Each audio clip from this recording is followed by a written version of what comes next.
नमस्कार, मैं नेहा और आप देख रहे हैं उत्तर बंगाल व सिक्किम का leading news channel SK live. आपका समय, आपकी खबर। और आज हमारे साथ जुड़े हुए हैं एक विशेष अतिथि जिनका परिचय के लिए ये कोई मोहताज नहीं है, लेकिन फिर भी आप सभी को बताने के लिए हम आपको बता दें कि बिहार के डिप्टी CM तारकिशोर प्रसाद जी आज हमारे साथ विशेष तौर पर उपस्थित हैं। सबसे पहले तो बहुत बहुत धन्यवाद कि आपने समय दिया और स्वागत है SK लाइव में। सर, हम लोग जानते हैं कि अभी पूरे बंगाल में और भारत में 5 जगहों पर चुनाव चल रहा है। बंगाल की अगर हम बात कहें तो 5वें चरण का चुनाव भी चल रहा है और परिवर्तन का जोरों शोरों से इस बार गुणगान जो है वो चौतरफा देखने को मिल रहा है। आपको क्या लगता है कि बंगाल में इस बार क्या होने जा रहा है? अरे देखिए, पूरे पश्चिम बंगाल में परिवर्तन की लहर है और बरसों तक बंगाल के हमारे लोग बंगाल की अराजकता एवं तुष्टीकरण की नीति के कारण जो बंगाल की परिस्थिति बनी और उसके कारण एक सरकार के खिलाफ जनता मन बना चुकी है, मतदाता मन बना चुकी है और इसलिए इस बार दीदी को जानना है।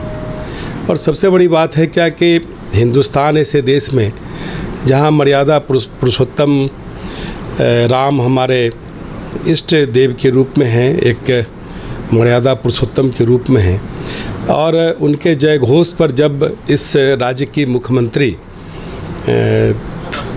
उत्तेजित होती हो और उन्हें चीड़ होती हो तो आप समझ सकते हैं कि भारत ऐसे देश में जो देव भूमि कहलाता है और पश्चिम बंगाल तो आध्यात्मिक और संतों की धरती रही है। माँ काली से लेकर रामकृष्ण परमहंस, चैतन्य प्रभु और इस तरह की एक लंबी परंपरा रही है। बंकिम चंद्र और रविन्द्रनाथ टैगोर, इस तरह के बड़े बड़े साहित्यकार मनीषियों की यह भूमि रही है और इस तरह की भूमि में मर्यादा पुरुषोत्तम राम के नाम से जिस दीदी को चीड़ होती हो तो स्वाभाविक है कि बंगाल की जो हमारे मतदाता हैं उन्होंने मन बना लिया है कि प्रभु श्री राम के खिलाफ में जो शब्द के प्रयोग किए जा रहे हैं तो उसकी प्रतिक्रिया दीदी के जाने के रूप में होगी। बिल्कुल। इस बार देखने को मिल रहा है कि कहीं ना कहीं भाजपा पूरे तरीके से अपना पूरा ताकत झोंक रही है कि बंगाल को यहाँ पर सरकार बने भाजपा की, और बहुत सारे सुपरस्टार कहें या फिर सिंगर कहें, स्टार प्रचारक भेजे जा रहे हैं। तो आपका भी कहीं कुछ ख्याल है यहाँ पर प्रचार के लिए? नहीं, देखिए, भारतीय जनता पार्टी कुछ मूल्यों को लेकर पूरे देश में और सभी राज्यों में सरकार चला रही है और हमारे कुछ मुद्दे हैं। हमने राष्ट्रवाद को हमेशा लक्ष्य लेकर काम किया है और राजनीतिक दृष्टि से हमने कोई अलगाववाद को सह नहीं दी और हमारी सरकारें जहाँ जहाँ जिन राज्यों में रही है उसने एक बेहतर शासन दिया है। खुद हम आज बिहार में चौथी बार जनता दल यूनाइटेड के साथ सरकार में है और इस बार मैं मुख्यमंत्री के उप मुख्यमंत्री के रूप में हूँ। तो हमने एक बेहतर शासन दिया है। आपने देखा होगा कि भारत के यशस्वी प्रधानमंत्री रहे स्वर्गीय अटल बिहारी वाजपेयी के नेतृत्व में भारत पूरे विश्व में एक अग्रणी भूमिका में दिखा था और उस कड़ी को विस्तार दिया भारत के यशस्वी प्रधानमंत्री श्री नरेंद्र भाई मोदी ने। और वास्तव में जिस भारत को बड़े देशों का पिछलग्गू के रूप में एक पहचान बनाने का कांग्रेस के और उससे जुड़े हुए जो दल की जो सरकारें थी उसके नेताओं ने जो प्रयास किया उसको हमारी सरकार और हमारा नेतृत्व ने तोड़ने का काम किया और आज भारत पूरे विश्व में अग्रणी पंक्ति में खड़ा है। आज नरेंद्र भाई मोदी ने भारत के विकास के लिए सबका साथ, सबका विकास, सबका विश्वास, ये सारे उद्घोष वाक्यों पर आज देश को एकजुट करने में सभी आवश्यक कदम उठाए। और सबसे जो बड़ी बात है कि जब भारतीय जनसंघ की स्थापना हुई थी उस समय श्यामा प्रसाद मुखर्जी और दीनदयाल उपाध्याय जी ने जिन वादों को लेकर राजनीति में वो आए थे। और उसके बाद राम जन्मभूमि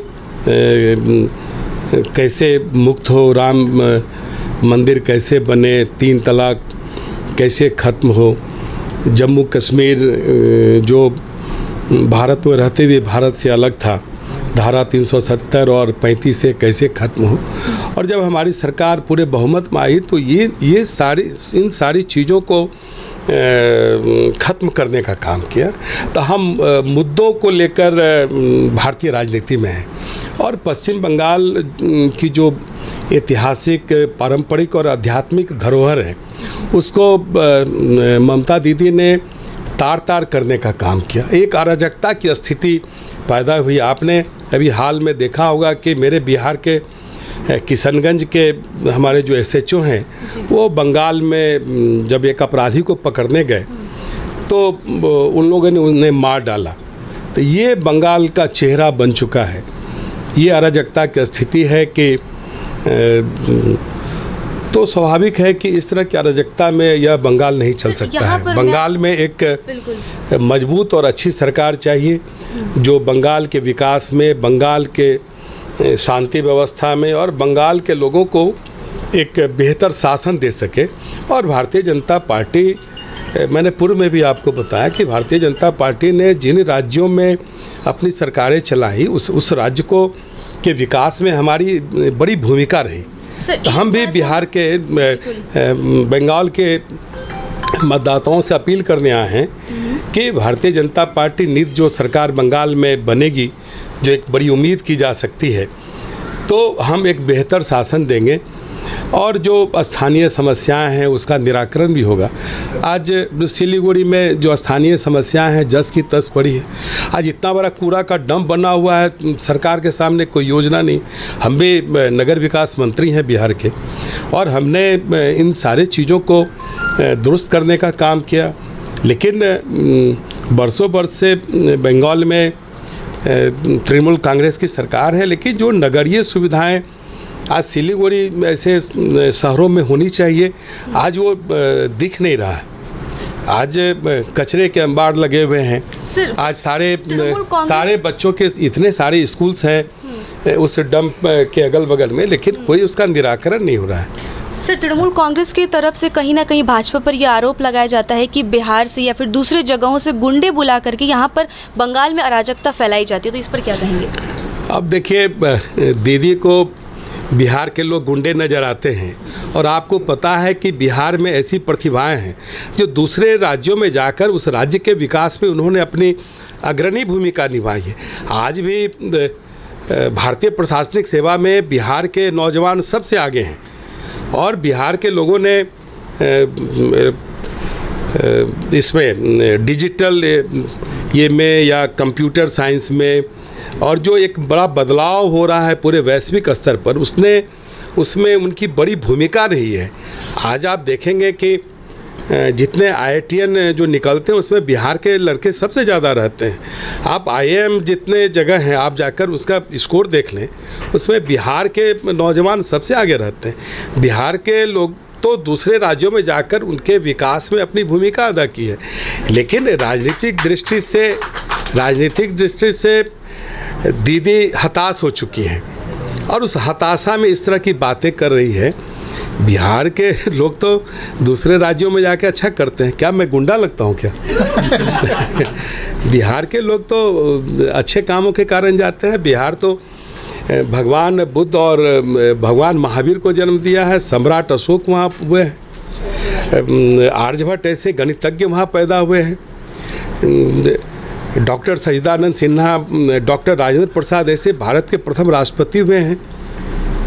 आज लगातार बिहार के यशस्वी मुख्यमंत्री नीतीश कुमार जी के नेतृत्व में हम सब चौथी बार सरकार में हैं और बिहार ने एक पूरे देश को एक आईना दिखाया है कि आधारभूत संरचनाओं को जिस तरह से हम सबों ने विगत 15 वर्षों में दुरुस्त किया, यह एक नज़ीर बना हुआ है पूरे भारत के लिए। तो हम इस बार भी जो बिहार में सरकार में है तो हमने नौजवान कैसे अपने पैर पर खड़ा हो, उन्हें स्वरोजगार का अवसर कैसे पैदा हो, ये कई सारे बिंदु हैं जिस पर हम सब काम कर रहे हैं। सर, बिहार के लोग जहाँ भी हैं वो निर्माण है आप लोगों के? नहीं, देखिए प्लान कुछ नहीं है।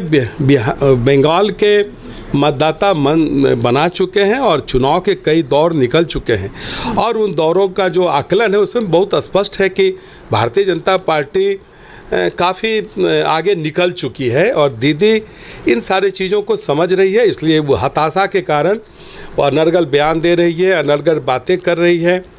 चलिए, अब तो कुछ दिनों की बात है। मई प्रथम सप्ताह में जब पूरे बंगाल में भगवा लहराएगा और प्रभु श्री राम के जयकारे होंगे तो बंगाल की जो मौलिक समस्याएं हैं, जो आधारभूत संरचनाओं की कमी है, बंगाल का भी औद्योगिक क्षेत्र में एक बड़ा नाम हुआ करता था, वो सारी चीज़ें कहीं न कहीं खो चुकी हैं। सर, बिहार में आपकी अब नई सरकार है और इसी के चलते हम क्या समझे कि आप लोग क्या कुछ स्ट्रेटेजी करने वाले हैं बिहार के डेवलपमेंट के लिए? नहीं, देखिए हम सब तो बंगाल के विकास के लिए जो हमारा एजेंडा है, जो घोषणा पत्र, उस पर हमारी सरकार काम करेगी। और सबसे बड़ी बात है कि बंगाल में जो आधारभूत संरचनाएं हैं उसको हमारी सरकार अगर बनेगी तो निश्चित रूप से आधारभूत संरचनाओं को बेहतर करने का काम करेगी, एक स्वच्छ प्रशासन देने का काम करेगी। एक तो जान लीजिए कि अभी हमारी बंगाल की मौलिक आवश्यकता है कि यहाँ की अराजकता को ख़त्म किया जाए। और किस प्रकार की अराजकता, आपने देखा होगा कि CISF के जवानों पर हमला किया जाता है। जो आपके रक्षक हैं, आप उनको उनके सामने आप भक्षक के रूप में जा रहे हैं। वो बंगाल के लोगों के शांति व्यवस्था के लिए आए हैं। बंगाल में शांतिपूर्वक जो भारत का चुनाव आयोग है उसके निर्देशों के अनुसार चुनाव की प्रक्रिया संपन्न हो, उसके लिए आए हैं। उस पर हमला किया जाता है। यह इस बात को दिखाता है कि बंगाल दीदी के हाथ से निकल चुका है, पूरे अराजकता की स्थिति है। और मैंने देखा है कि यहाँ के बंगाल के मतदाताओं में एक चुप्पी है। यह चुप्पी बताता है कि कहीं न कहीं एक बड़ा परिवर्तन होने वाला है और बंगाल के राजनीति में एक बड़ा परिवर्तन होगा और एक बड़ी बात होगी। और भारत के यशस्वी प्रधानमंत्री नरेंद्र भाई मोदी के मार्गदर्शन में और बंगाल में भाजपा की एक बेहतर सरकार बनेगी और एक अच्छा प्रशासन देंगे। जो हमारा चरित्र रहा है, हम जिन राज्यों में सरकार में शामिल रहे हैं या सरकार बनाए हैं, वहाँ एक बेहतर सरकार देने में, एक सुशासन देने में सफल रहे हैं, वो इस चीज़ को करेंगे। सर, हम बिहार की बात कर रहे थे कि वहाँ पर डबल इंजन की सरकार है, तो वहाँ पर और उत्थान के लिए आप लोग क्या क्या सोच रहे हैं? देखिए, बिहार में तो मैंने आपको पहले भी बताया है कि विगत 15 वर्षों में हमने आधारभूत संरचनाओं को देने का काम किया। 2005 के पहले के बिहार को आप सबों ने नहीं देखा है, लेकिन 2005 के पहले के बिहार को जिन लोगों ने देखा है तो उन्हें पता होगा कि 2005 के पहले का बिहार कैसा था और 2005 के बाद जो NDA की सरकार बनी तो उसका बिहार कैसा था। अभी हम लोग कई इश्यूज़ को लेकर आए हैं। हम सबों ने आत्मनिर्भर बिहार के 7 निश्चय, ये हम सबों का कार्यक्रम है और उस कार्यक्रम में जो हमारे नौजवान हैं, खास करके जो ITI है, जो गवर्नमेंट पॉलिटेक्निक है, उससे जो पास आउट हमारे लड़के हैं, उसको हम उद्यमिता के क्षेत्र में प्रशिक्षण देने की योजना बनाए हैं और कौशल विकास एवं उद्यमिता विभाग की रचना हम सबों ने की है। यह विभाग शीघ्र ही अपना कार्य करना प्रारंभ करेगा, जहां जो हमारे नौजवान हैं उन्हें रोजगार का अवसर कैसे मिले, इसके लिए पूरा वो तंत्र उसमें काम करेगा। हमने अभी खेल विश्वविद्यालय की स्थापना की घोषणा की, उसकी प्रक्रिया चल रही है। हमने चिकित्सा विज्ञान महाविद्यालय विश्वविद्यालय की घोषणा की, वो भी हम प्रारंभ करने जा रहे हैं। हमने इंजीनियरिंग विश्वविद्यालय की स्थापना की घोषणा की, उसे भी हम शीघ्र ही करने जा रहे हैं। हम सबों ने जो गरीब परिवार के बच्चे हैं जिनके दिल में छेद है, उसको हम सबों ने निःशुल्क उसके इलाज की व्यवस्था की। अभी एक बड़ी संख्या में बच्चों को अहमदाबाद भेजा गया, जहां हमने MOU साइन किया था। आज बच्चे ठीक होकर लौटे हैं। आज पूरे बिहार में जो कोरोना वायरस के संक्रमण का जो एक वैश्विक महामारी है, तो उससे बचने के लिए आज बिहार में हम सब लगातार निःशुल्क टीकाकरण का जो लक्ष्य लिया था, जो वादा किया था, उसको हम सब पूरा करने जा रहे हैं। और कोरोना के विपरीत स्थिति में भी हम सबों ने बिहार को कई चीज़ों से उबारने का काम किया है। हम वित्त मंत्री के रूप में जहां GST का संग्रह मेरा 26,000 करोड़ था, उसको मैंने 32,000 करोड़ किया। और शैक्षणिक क्षेत्र में, स्वास्थ्य के क्षेत्र में, जो तकनीकी शिक्षा है उसके क्षेत्र में, सभी क्षेत्रों में हम सब लगातार आगे बढ़ रहे हैं। और जो बिहार के बच्चे विदेश में पढ़ना चाहते हैं, उनको निःशुल्क वो सलाह की सुविधा देने के लिए हम सबों ने इस सिस्टम को प्रारंभ किया है। और तकनीकी शिक्षा की पढ़ाई हिंदी में भी हो, इसके लिए भी हम सबों ने काम करना प्रारंभ किया है। और स्वास्थ्य के क्षेत्र में हम सब जो स्वास्थ्य संस्थाएं हैं उसकी स्थापना कर रहे हैं, जिससे कि आम लोगों तक बेहतर स्वास्थ्य की सुविधाएं हम पहुंचा सकें। तो इस तरह से आपने देखा होगा कि बिहार में कई नदियां हैं और उन नदियों पर हम लोग लगातार पुल बना रहे हैं। अब तो एक नदी पर 2-2, 3-3 पुल बना रहे हैं, जिससे आवागमन की सुविधा हो। और बिहार में उद्योग कैसे लगे, खास करके इथेनॉल के क्षेत्र में हम सब काफ़ी काम किया है, क्योंकि चीनी मिलें धीरे धीरे बंद हो रही है, तो उस स्थान पर हम एथेनॉल का कारखाना लगाने जा रहे हैं। बिहार के सभी ज़िलों में कोई एक कृषि उपज है जो उस ज़िले की विशेषता रही है। मक्का, केला, चावल, इन चीज़ों से भी कैसे एथेनॉल का उत्पादन होगा, इसके लिए हमारे जो उद्योग मंत्री हैं श्री शाहनवाज हुसैन जी, वो काफ़ी मेहनत कर रहे हैं। हम सबों का सहयोग है, माननीय मुख्यमंत्री जी के नेतृत्व में सब काम करते हैं। तो एक बार उद्योग धंधे कैसे बिहार में पुनः स्थापित हो और हम कैसे उद्यमी को सारी सुविधाएं दे सके, उसके लिए औद्योगिक प्रोत्साहन नीति भी हमने तैयार किया। आज हमारी सरकार उस पर काम भी कर रही है। तो कई ऐसी चीज़ें हैं जो मल्टी डायमेंशन में हम सब इन चीज़ों को कर रहे हैं, जो आने वाले दिनों में जो एक विकासशील बिहार को लेकर चले थे, एक विकसित बिहार के रूप में आने वाले दिनों में बिहार दिखेगा। बिल्कुल सर, सिलीगुड़ी क्या आप पहली बार हैं या फिर पहले भी आए हुए, और कैसा लगता है शहर? सिलीगुड़ी तो हम पहले भी आते रहे हैं। सिलीगुड़ी में बिहार के काफ़ी लोग हैं, हम सब मिलते जुलते हैं। इस बार भी बस मिलने जुलने के लिए आए हैं। सर, एक लास्ट मैसेज हमारे जितने भी दर्शक हैं उनके लिए। नहीं, मैं आपके चैनल के दर्शकों से आग्रह करूंगा कि आपसे बड़ी उम्मीद है। भारतीय जनता पार्टी जिन मूल्यों को लेकर भारत की राजनीति में आई है और जहां भी हमारी सरकारें रही है, उन्होंने एक बेहतर शासन देने का काम किया है। बंगाल में भी एक अवसर भारतीय जनता पार्टी को मिलना चाहिए। हम एक बेहतर सरकार देंगे और भारत के यशस्वी प्रधानमंत्री नरेंद्र भाई मोदी के मार्गदर्शन में हम सब काम करते हैं और केंद्र सरकार का पूरा सहयोग बंगाल के विकास में, बंगाल में कैसे उद्योग खड़ा हो, बंगाल के नौजवान कैसे अपने पैर पर खड़ा हों, उन्हें स्वरोजगार का अवसर कैसे मिले, ये इन सारे चीज़ों पर अगर हमारी सरकार बनती है तो उस पर काम करेगी और बंगाल को एक बेहतर प्रशासन देगी। बहुत बहुत धन्यवाद सर, आपने समय दिया। और हम लोग बातचीत कर रहे थे बिहार के उप मुख्यमंत्री से तारकेश्वर प्रसाद जी से, और उनसे काफ़ी सारी बातें जो है वो आपने सुनी। आगे ऐसे ही ताज़ा तरीन खबरों और अपडेट्स के लिए देखते रहिए SK लाइव। धन्यवाद। क्या आपके कपड़ों का बिजनेस है और आप दुकान में भीड़ भाड़ से बहुत परेशान हैं और सामान लाने का समय नहीं है, तो समझो आपकी टेंशन खत्म। अब डाउनलोड करें A से Z तक ऐप, इंडिया का अपना होलसेल शॉपिंग ऐप। बस डाउनलोड करें और होलसेल में कपड़ों की शॉपिंग करें A से Z तक। Are you dreaming to wake up under the calming Turkish skies? Make it a reality and bring home the Turkish collection from Royal Oak.